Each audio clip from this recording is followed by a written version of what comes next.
Le quart d'heure politique d'Europe 1 Soir démarre avec Claude Askolovitch. Bonsoir Claude. Bonsoir Nicolas. Et le fait du jour, ce sont Claude, ces maisons appartenant à des familles franco-turques qui ont été incendiées près de Strasbourg. Oui, c'est important de le souligner parce qu'on n'ose plus parler d'agression raciste en général. C'est moins à la mode dans le discours médiatique que l'insécurité en général. Mais là, un incendie, croix gammée, des Turcs, on a failli avoir des morts à cause du réel, c'est à cause du racisme, pardon, donc c'est réel, c'est de la politique et il faut maintenant affronter deux tabous.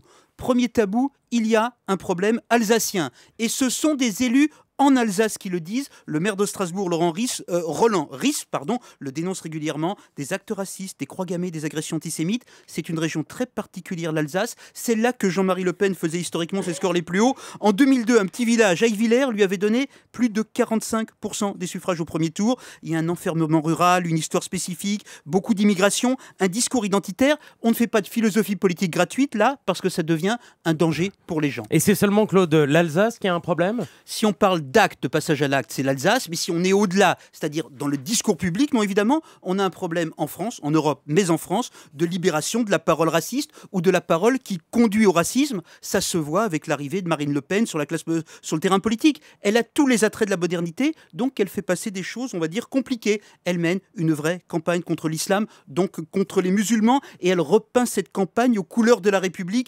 L'islam n'est pas compatible avec la laïcité, c'est sa dernière déclaration, et c'est très pervers.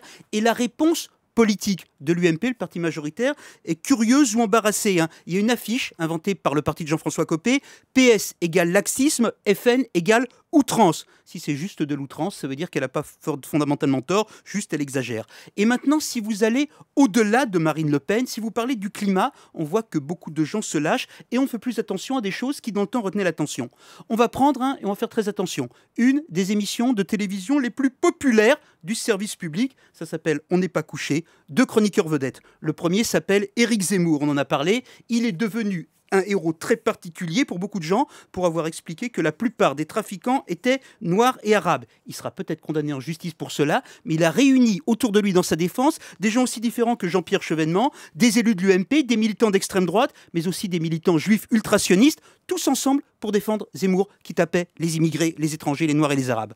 Deuxième chroniqueur, et là on en a peu parlé, il s'appelle Éric Nolot. La semaine dernière, dans le feu de l'action de l'émission, il débattait de la célébration de Céline qui avait été annulée par Frédéric Mitterrand. Et là Nolot a dit, je le cite, « C'est anormal et même scandaleux qu'un lobby communautaire dicte le comportement de l'État français ».